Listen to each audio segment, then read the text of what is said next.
Okay. Hi, I'm Dan Barlow, Public Policy Manager with Vermont Businesses for Social Responsibility.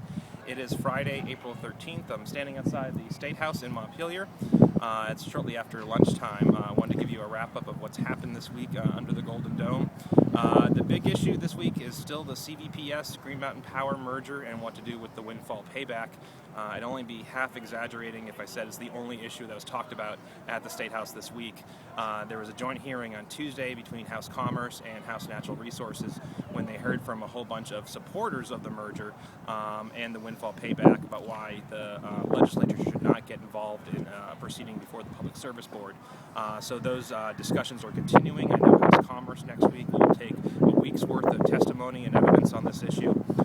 So that's still ongoing.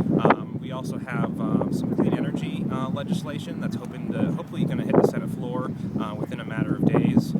Healthcare is still working its way through the Senate as well, expecting votes in Senate Health and Welfare and Senate Finance pretty soon, and that bill could be on the Senate floor by next week.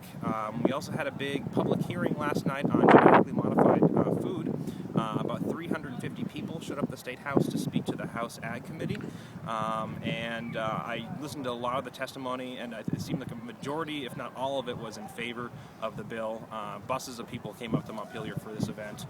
We're expecting the House Ag Committee to vote maybe today on the bill, but after that it's probably going to die in House Judiciary because the clock's going to run out on the session. And that's about pretty much the wrap-up of what happened this week. We have just a few more weeks of the session left, we think. The end-of-session pool is up in the cafeteria, so people can bet on when they think the last day will be. And unfortunately, it seems like a lot of people are betting on early May as opposed to late April. So thanks for all the support from VBSR members, and I'll see you next week.